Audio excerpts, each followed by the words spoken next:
This is the story of a man named Stanley. Stanley worked for a company in a big building where he was employee number 427. Employee number 427's job was simple. He sat at his desk in room 427 and he pushed buttons on a keyboard. Orders came to him through a monitor on his desk, telling him what buttons to push, how long to push them, and in what order. This is what employee 427 did every day of every month of every year. And although others might have considered it soul-rending, Stanley relished every moment that the orders came in, as though he had been made exactly for this job. And Stanley was happy. And then one day, something very peculiar happened. Something that would forever change Stanley. Something he would never quite forget. He had been at his desk for nearly an hour when he realized that not one single order had arrived on the monitor for him to follow. No one had showed up to give him instructions, call a meeting, or even say hi. Never in all his years at the company this happened, this complete isolation.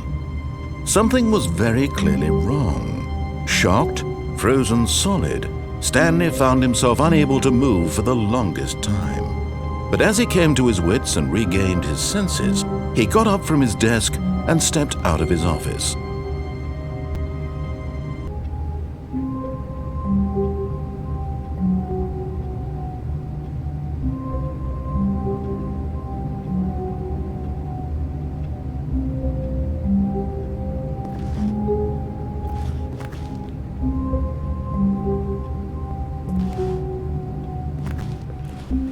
All of his co-workers were gone. What could it mean? Stanley decided to go to the meeting room. Perhaps he had simply missed a memo.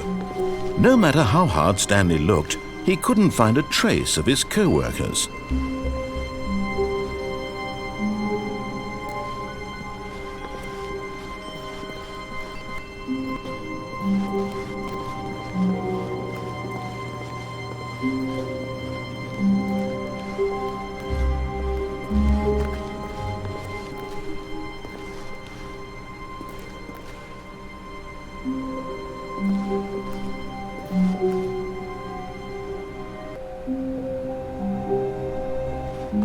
When Stanley came to a set of 2 open doors, he entered the door on his left.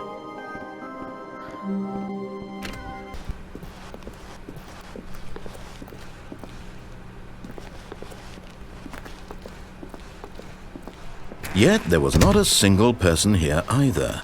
Feeling a wave of disbelief, Stanley decided to go up to his boss's office, hoping he might find an answer there.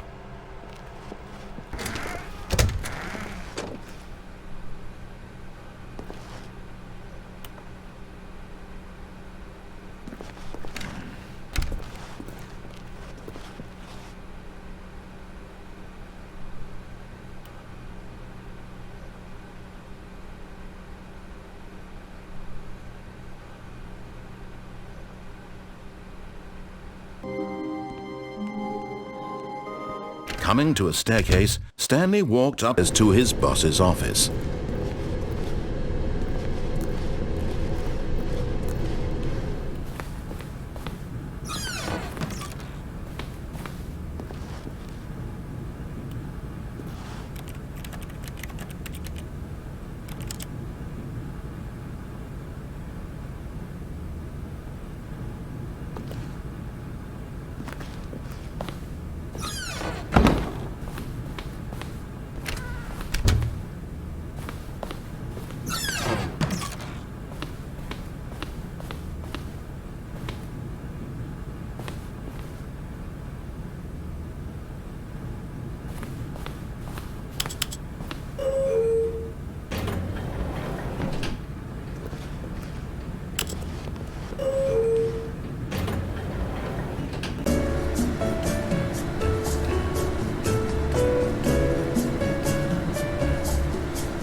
Okay, I think we all know the drill by now. Blah, blah, blah. Dark secrets, the keypad. Stanley pushes some buttons. Oh, hey, look, it's a new passageway. Quelle surprise.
Descending deeper into the building, Stanley realized he felt a bit peculiar.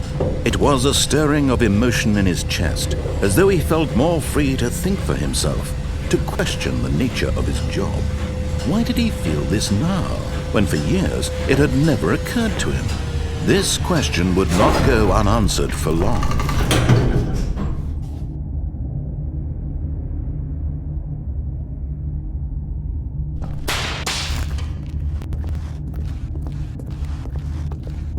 Stanley walked straight ahead through the large door that read Mind Control Facility.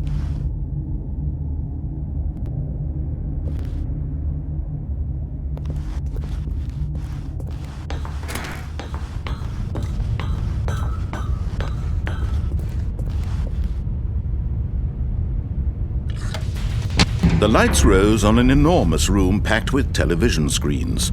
What horrible secret did this place hold? Stanley thought to himself. Did he have the strength to find out?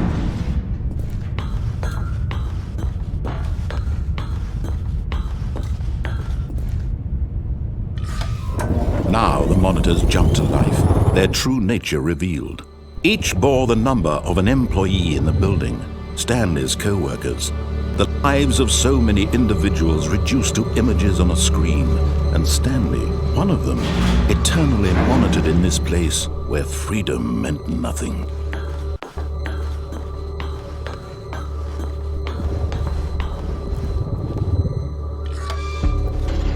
This mind control facility, it was too horrible to believe. It couldn't be true. Had Stanley really been under someone's control all this time? Was this the only reason he was happy with his boring job? That his emotions had been manipulated to accept it blindly?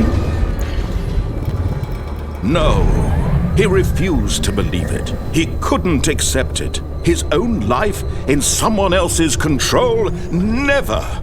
It was unthinkable. Wasn't it? Was it even possible?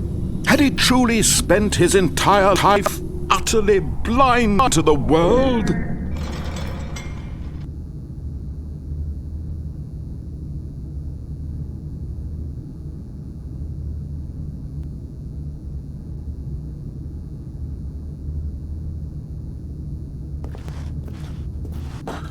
But here was the proof, the heart of the operation. Controls labeled with emotions, happy or sad or content. Walking, eating, working, all of it monitored and commanded from this very place. And as the cold reality of his past began to sink in, Stanley decided that this machinery would never again exert its terrible power over another human life. For he would dismantle the controls once and for all.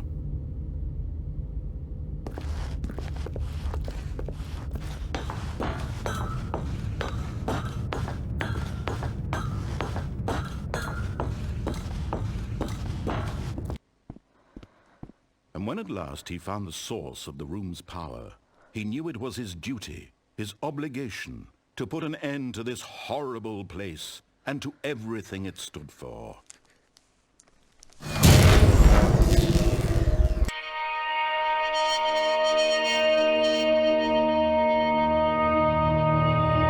blackness and a rising chill of uncertainty. Was it over?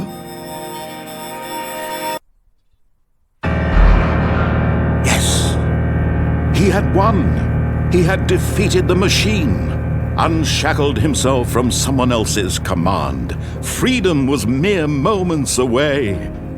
And yet, even as the immense door slowly opened, Stanley reflected on how many puzzles still lay unsolved. Where had his co-workers gone? How had he been freed from the machine's grasp? What other mysteries did this strange building hold? But as sunlight streamed into the chamber, he realized none of this mattered to him, for it was not knowledge or even power that he had been seeking, but happiness. Perhaps his goal had not been to understand, but to let go.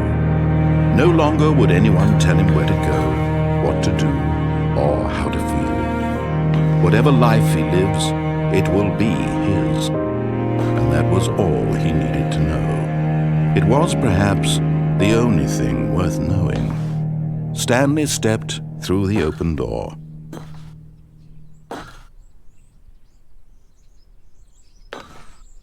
Stanley felt the cool breeze upon his skin, the feeling of liberation, the immense possibility of the new path before him. This was exactly the way, right now, that things were meant to happen. And Stanley was happy.